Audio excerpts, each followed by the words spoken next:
कुरुक्षेत्र की रणभूमि पर अर्जुन अपने रथ पर खड़ा है। उसका गांडीव उसके हाथ से सरक रहा है। उसके नेत्रों में आंसू हैं। उसके सामने गुरु, पितामह भीष्म और अन्य भाई बंद हैं। उसकी इस अवस्था को देखकर भगवान श्री कृष्ण कहते हैं, क्या तुम बता सकते हो कि पिछले जन्म में तुम्हारे किस रिश्तेदार ने तुम्हारे लिए कितना विलाप किया था? अर्जुन ने कहा, नहीं केशव, ये मैं कैसे बता सकता हूं? मुझे तो ये तक याद नहीं कि वो कौन थे। फिर भगवान श्री कृष्ण कहते हैं, बस जिस तरह तुम अपने पिछले जन्म को भूल गए हो, उसी तरह तुम अपने इस जन्म को भी भूल जाओगे। इस जन्म के रिश्तों का अर्थ तुम्हारे आने वाले जन्म में कुछ भी नहीं रह जाएगा। आज अभिमन्यु को तुम अपना पुत्र समझ रहे हो सकता है पिछले जन्म में वो तुम्हारा पिता रहा हो, या आने वाले जन्म में तुम्हारा महाशत्रु बन जाए। आज तुम जिनको अपना रिश्तेदार समझ रहे हो, जिन्हें आदरणीय समझ रहे हो और इसी कारण उनकी हत्या करने से संकोच कर रहे हो सकता है उन्हीं में से किसी ने तुम्हारे किसी पिछले जन्म में तुम्हारी हत्या की हो। मैं तुम्हें समझा रहा हूं कि केवल शरीर मरते हैं, आत्मा नहीं मरती। इसलिए तुम शरीर का मोह त्याग दो, उनकी मृत्यु का शोक त्याग दो। फिर अर्जुन ने कहा, तुम ठीक कहते हो केशव, मैं तुम्हारी बात समझता तो हूं, परंतु मेरा मन उसे ग्रहण क्यों नहीं कर रहा? फिर भगवान श्री कृष्ण कहते हैं, इसका कारण है वो जंजीर जो तुम्हारे मन ने अपने ही गिर्द लपेट रखी है। फिर अर्जुन ने कहा, कौन सी जंजीर? फिर भगवान श्री कृष्ण कहते हैं, रिश्तेदारी की जंजीर, ये नातेदारी का मोह कि ये मेरा भाई है, ये मेरा मामा है, ये मेरा ससुर है, ये पितामह है। फिर अर्जुन ने कहा, तुम ठीक कहते हो कि रिश्ते नातों की जंजीरों ने मुझे चारों तरफ से जकड़ रखा है, परंतु मैं इस जंजीर को कैसे तोड़ दूं? मैंने मान लिया कि ये सारे शरीर नाशवान हैं, परंतु इनके साथ जो मेरे रिश्ते हैं वो तो नाशवान नहीं हैं, वो तो सच्चे हैं। भीष्म मेरे पितामह हैं, अभिमन्यु मेरा पुत्र है, महाबली भीम मेरा सहोदर भाई है। ये रिश्ते तो सच्चे हैं। भले इन सब के शरीर मर जाएंगे, परंतु इन सब के साथ जो मेरे रिश्ते हैं वो तो नहीं मरेंगे। जैसे आज मेरे पिता महाराज पांडु का शरीर नहीं है, परंतु मेरे पिता आज भी महाराज पांडु हैं। पिता पुत्र का तो वो पवित्र रिश्ता समाप्त नहीं हुआ। इन रिश्तों की पवित्रता पर मैं कैसे प्रहार करूं? शरीर को भूल जाओ, परंतु अपने दादा के रिश्ते पर तीर कैसे चलाऊं? अपने भाई के नाते पर तलवार कैसे उठाऊं? फिर भगवान श्री कृष्ण कहते हैं, अर्जुन, ये रिश्ते, ये नाते सब इस जन्म के हैं। इस जन्म से पहले या इस जन्म के पश्चात इन रिश्तों का कोई अस्तित्व नहीं रहता। ये काका, मामा, भाई, पुत्र, पितामह पिछले जन्म में कहाँ थे? तुम्हारे क्या लगते थे? और अगले जन्म में ये क्या होंगे, कहाँ होंगे? इसका उत्तर है तुम्हारे पास? फिर अर्जुन ने कहा, नहीं केशव। फिर भगवान श्री कृष्ण कहते हैं, इसीलिए कहता हूं कि जब शरीर नाशवान है तो ये रिश्ते भी नाशवान हैं, क्योंकि ये सब नाते शरीर के हैं। और ये जो तुमने अपने पिता का उदाहरण दिया कि उनका तुम्हारा पिता पुत्र का नाता तो समाप्त नहीं हुआ, तो ये भी तुम्हारा भ्रम है, अज्ञान है। केवल तुम्हारे मन में अभी तक वो रिश्ता जीवित है, क्योंकि तुम अभी तक उसी जन्म में हो, परंतु तुम्हारे पिताश्री इस समय जिस योनि में भी होंगे, उनके लिए वो रिश्ता समाप्त हो चुका है। पिता की बात छोड़ो, अपनी बात करो। पिछले जन्म में जब तुम्हारी मृत्यु हुई होगी, उस समय तुम्हारे सब संबंधी रिश्तेदार रोए होंगे। तुम्हारी पत्नी ने, तुम्हारे पुत्रों ने बहुत विलाप किया होगा, परंतु आज इस जन्म में तुम्हें याद भी नहीं कि किस किस ने तुम्हारी मृत्यु पर विलाप किया था। आज तुम्हारे लिए उनका या उनके रोने धोने का कोई मोल नहीं।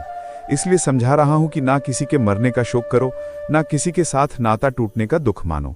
वैसे भी मेरी माया इतनी प्रबल है अर्जुन, कि जिन्हें तू समझता है कि तेरी मृत्यु के बाद शोक करेंगे, सारा जीवन रोते रहेंगे, वो भी असत्य है। मेरी माया के प्रभाव से थोड़े ही दिनों के बाद उन रोने वालों को तू फिर से हंसता खेलता देखेगा। मित्र 4 दिन रोता है, भाई 10 दिन रोता है, पत्नी उससे अधिक रोती है, माता सबसे अधिक समय तक रोती है, परंतु सबके आंसू धीरे धीरे सूख जाते हैं और उन आंखों में फिर से नए नए सपनों की रोशनी चमकने लगती है। फिर अर्जुन ने कहा, नहीं केशव, ये मैं कैसे बता सकता हूं? मुझे तो ये तक याद नहीं कि वो कौन थे। भगवान श्री कृष्ण कहते हैं, बस जिस तरह तुम अपने पिछले जन्म को भूल गए हो, उसी तरह तुम अपने इस जन्म को भी भूल जाओगे। इस जन्म के रिश्तों का अर्थ तुम्हारे आने वाले जन्म में कुछ भी नहीं रह जाएगा। आज अभिमन्यु को तुम अपना पुत्र समझ रहे हो सकता है पिछले जन्म में वो तुम्हारा पिता रहा हो, या आने वाले जन्म में तुम्हारा महाशत्रु बन जाए। हे अर्जुन, ये रिश्ते शरीर के जन्म के साथ पैदा होते हैं और शरीर की मृत्यु के साथ मर जाते हैं। इसलिए इन रिश्ते नातों के चक्रव्यूह से बाहर आ जाओ। आत्मा अमर है, इस अमर सत्य को पहचानो। रिश्ते तो बदलते रहते हैं। हे अर्जुन, इसलिए तुम्हें ना रिश्तों से मोह करना चाहिए, ना रिश्तों के टूटने का शोक करना चाहिए।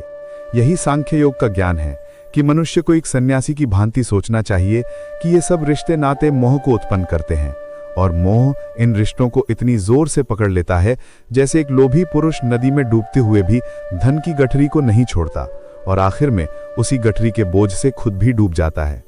इसलिए अपने मन को सन्यासी बनाओ और इस मोह के बंधनों को छोड़ो और इस बात पर ध्यान दो कि इस समय तुम्हारा कर्तव्य क्या है, तुम्हारा धर्म क्या है, और उसी के अनुसार कर्म करो।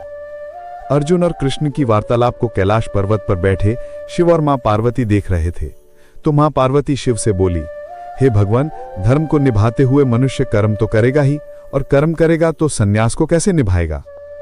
तो शिवजी कहते हैं, देवी, यदि आप समझती हैं कि सन्यासी होने के बाद कर्म छूट जाता है तो आपने भगवान श्री कृष्ण के उपदेश को समझा ही नहीं। फिर देवी ने कहा, हाँ प्रभु, बात स्पष्ट रूप से मेरी समझ में नहीं आ रही है, इसीलिए मैं आपसे समझना चाहती हूँ। फिर भगवान शिवजी कहते हैं, देवी, ऐसा नहीं है जैसा आप समझ रही हैं। संसार में जीने के लिए हर प्राणी को कुछ ना कुछ कर्म तो करना ही पड़ता है, जो उसके लिए अनिवार्य है, आवश्यक है। जैसे पेट की भूख मिटाना हर जीव के लिए अति आवश्यक है। यहाँ तक कि अपने पेट की आग बुझाने के लिए सन्यासी भी भिक्षा मांगकर गुजारा करता है। अर्थात ये कि कोई भी कर्म से मुक्त नहीं हो सकता। परंतु यदि भगवान श्री कृष्ण की शिक्षा को समझ ले तो मनुष्य कर्म करते हुए भी कर्म से मुक्त हो सकता है। फिर देवी ने कहा, प्रभु, कर्म करते हुए कर्म से कोई कैसे मुक्त हो सकता है? फिर भगवान शिव जी कहते हैं, जैसे स्वयं भगवान श्री कृष्ण। हाँ देवी, मानव अवतार में भगवान श्री कृष्ण का जीवन और आचरण समस्त मानव जाति के लिए संसार में रहते हुए सन्यासी होने का एक उत्तम उदाहरण है। उन्होंने संसार में रहते हुए धर्म समझकर कर्म किया, जय पराजय अथवा फल की चिंता कभी नहीं की। इसलिए जब आवश्यक हुआ युद्ध भी किया, कभी हारे कभी जीते, परंतु उनके चेहरे पर वही मुस्कान और उनके हृदय में वही शांति रही। वो चाहते तो विजयश्री की माला हर बार उनके गले में होती। उन्होंने कर्म करते हुए भी लाभ हानि या उसके परिणाम की चिंता कभी नहीं की और अपने कर्तव्य पद से कभी नहीं हटे। संसारी रिश्ते से कंस उनका मामा था, परंतु धर्म की रक्षा के लिए उन्होंने उसका संहार करने से भी मुंह नहीं मोड़ा। सो देवी, भगवान श्री कृष्ण अर्जुन को ये उपदेश दे रहे हैं कि तेरा धर्म युद्ध करना है, परंतु यदि तू इस भावनाओं की नदी में बहता रहा और मन को अपने वश में ना कर सका तो तू अपने धर्म का पालन नहीं कर सकेगा। इसलिए मन को सन्यासी बना और अपने क्षत्रिय धर्म का पालन कर। फिर अर्जुन ने कहा, हे केशव, एक तरफ तुम सन्यास की बात करते हो, सन्यासी की भांति सब नाते रिश्तों के बंधन को तोड़ने को कह रहे हो, और दूसरी ओर मुझे कर्म करने को कह रहे हो। ये दोनों बातें विरोधी हैं। तुम जानते हो कि मनुष्य जब कोई कर्म करता है तो उस कर्म का कोई कारण होता है, कोई प्रेरक होता है जिसकी प्रेरणा से मनुष्य कर्म करता है। कोई भावना तो होती है जिस भावना की पूर्ति के लिए मनुष्य अच्छा बुरा कोई भी कर्म करता है।